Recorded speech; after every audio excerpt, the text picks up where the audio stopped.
शहरी क्षेत्र एवं ग्रामीण क्षेत्र के सभी स्कूलों में बच्चों को स्कूल तक जलाने के लिए गाड़ियां लगी हुई हैं। बसों के अलावा बड़ी संख्या में ऑटो और गैस किट लगी वैन का इस्तेमाल हो रहा है, जिसमें मासूम बच्चे बच्चियों को ठूस ठूस कर स्कूल ले जाया जा रहा है। 8 सीटर वैन में अधिकतर 25 बच्चों को एक के ऊपर एक बैठाकर यहां तक कि गैस की टंकी पर भी बैठाकर ले जाया जा रहा है। ऐसे में इन मासूम बच्चों की जान से सीधे तौर पर खाली खिलवाड़ किया जा रहा है और यह ट्रैफिक के नियमों के खिलाफ भी है। ऐसे वाहनों पर कड़ी कार्रवाई होनी चाहिए, लेकिन अधिकारी इन सब कोई कार्यवाही नहीं कर रहे हैं। शाहपुरा नगर में नियमों को ताक पर रखकर स्कूल प्रबंधन और गाड़ी मालिक धड़ल्ले से नियमों की धज्जियां उड़ा रहे हैं और मासूम बच्चों की जिंदगी के साथ खिलवाड़ कर रहे हैं। कल के लिए बच्चों के साथ कोई बड़ा हादसा हो जाए तो इसका जिम्मेदार कौन होगा, यह सबसे बड़ा सवाल है।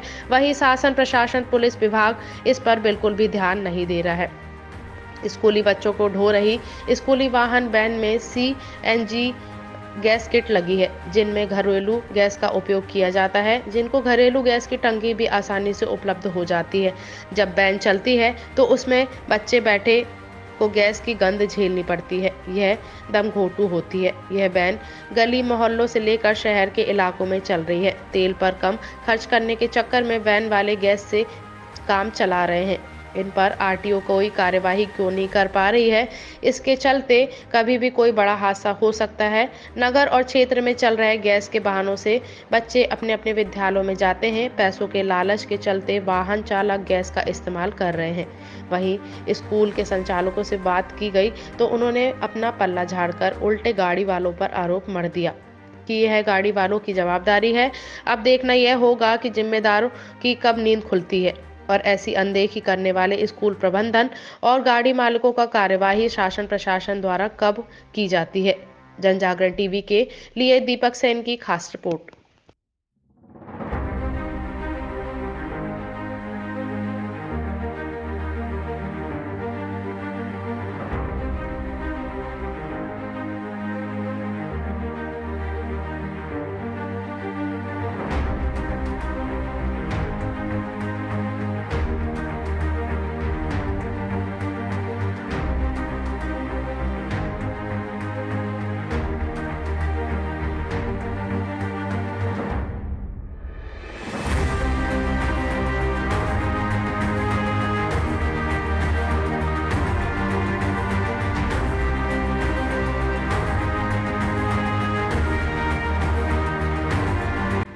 सर एक्चुअल में अभी हमारे यहाँ प्रिंसेस स्कूल से गाड़ी की फैसिलिटी तो नहीं दी गई है। पेरेंट्स लोग भेजते हैं डायरेक्ट गाड़ी वाले से कांटेक्ट करके, लेकिन जैसे आपने हमें बताया कि इसमें ऐसा है तो हम गाड़ी वालों से और पेरेंट्स से भी चर्चा करेंगे, फिर उसके बाद बताते हैं। पिछली बार बच्चे स्कूल के नाम से आते हैं तो कहीं ना कहीं जवाबदारी आपकी है।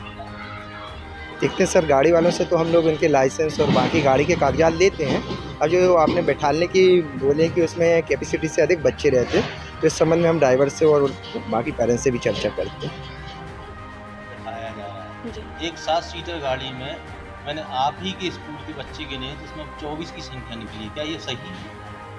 सर ये तो मतलब वाहन व्यवस्था हमारे स्कूल की तो है नहीं और ये पेरेंट्स की है ना, जिम्मेदारी उसी से ही वो सारे बच्चों को भेज रहे हैं। मतलब आपके वो स्कूल लेकिन अब आप बोल रहे हैं अरहंत स्कूल की पहन कर आ रहे हैं और आपके स्कूल के नाम से बच्चे आ रहे हैं, तो कहीं ना कहीं जवाबदारी तो आपकी भी ठीक है भैया, आप बोल रहे हैं तो हम देखेंगे इनके लिए। आपके शिक्षक खुद गाड़ी में बैठ कर आ रहे हैं और उनके सामने भी अगर 24 बच्चे बैठ रहे हैं, मतलब बच्चों की गोद में बच्चे बैठ कर आ रहे हैं, जहाँ सामान रखा जाता है, जहाँ सामान रखने की जगह नहीं, वहाँ बच्चे बैठाए जा रहे हैं। अब आप बोल रहे हैं सर, तो आज हम देखेंगे, फिर उन लोगों को बात करते हैं उनसे। आपका कहना बिल्कुल सही है। मैं दीपक साहू, मेरे हिसाब से आज इको आ रही है अपने पास, जितनी भी गाड़ी आ रही है वो 8 सीटर है, उसमें मिनिमम 10 से 12 बच्चे बैठे हुए हैं। ये माउंटेन हाइट्स की क्वालिटी है। माउंटेन हाइट्स का ट्रांसपोर्ट इंचार्ज का एक कॉन्सेप्ट है कि जितने सीटर हैं भाई, 8 सीटर है, 9 सीटर है, उसमें हम 10 से 12 ही बच्चे बैठा लेंगे। दूसरे स्कूल की तरह मैं नहीं बोल रहा मैं किसी स्कूल की बुराई कर रहा हूँ, कुछ कर रहा हूँ। आप मेरे यहाँ एक एक चीज़ का रिकॉर्ड देखोगे, गेट पे एंट्री होती है, कौन सी गाड़ी में कितने बच्चे आ रहे हैं। मतलब इस स्कूल को हमने पास बोल सकते हैं कांच की तरह साफ करके रखा हुआ है। मैं क्षमा चाहता हूँ आपकी बात। क्षमता से ज़्यादा बच्चे बैठ रहे हैं, आपकी गाड़ियाँ जो हैं वो गैस से चल रही हैं। नहीं, गैस तो शासन ने इसकी परमिशन दी है, गैस से शासन ने इसकी परमिशन दी है, CNG की दी है कि सारी गाड़ी की उससे चल रही है। और थोड़ा सा 2-3 चीज़ें हमें देखना पड़ती हैं कि ट्रांसपोर्ट फीस भी मैनेज करना पड़ती है उसमें, और आराम से 9 सीटर में 12 बच्चे आराम से बैठ के आते हैं। ये नहीं कि 8-9 सीटर में हम 28 से 30 बच्चे बैठा दें। RTO जो परमिशन देता 60 सीटर की, उसका उल्लंघन कर रहा है। आप अपने उससे बोल रहे हैं कि 12 बच्चे हम लोग बैठा के लाते हैं। बिल्कुल, क्योंकि पेरेंट्स और बच्चा आराम से बैठ के बन रहा है उसमें।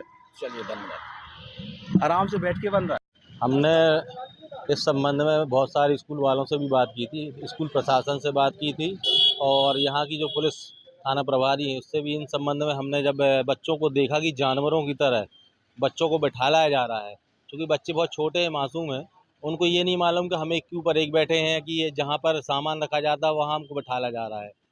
लेकिन जो स्कूल गार्डियंस हैं, जो बच्चों के माता पिता है, पेरेंट्स हैं, उनको इसको ध्यान देना चाहिए कि अगर मान लो बच्चे एक गाड़ी में जिसकी क्षमता 7 से 8 सीट की है, और उसमें अगर 12 से 15 और 18 से 20 बच्चे, मैंने एक गाड़ी में तो गिने थे 24 बच्चे, अगर मान लो कोई हादसा हो जाए तो बच्चों को निकलने तक की जगह नहीं है, और हादसा होते देर नहीं लगती। खासकर देखा जाए कि अधिकतर बहनों में खासकर NCG गैस लगी हुई है। CNG का तो सिर्फ नाम है और उसकी पासिंग है। CNG का यहाँ ना कोई पंप है, यहाँ तो हमने देखा है कि सिलेंडर खोलते हैं और सिलेंडर से गैस डालते हैं और भर के चल देते हैं। पिछली बार हमने देखा था कि तहसील कार्यालय के सामने एक हादसा हुआ था जिसमें स्कूल के बच्चे बैठे थे, वो तो गनीमत थी, फाटक बंद था, लोग वहाँ पे मौजूद थे, उन्होंने बच्चों को निकाला और गाड़ी की आग बुझाई। नगर में तो मैंने आज तक कभी कार्रवाई देखी ही नहीं है।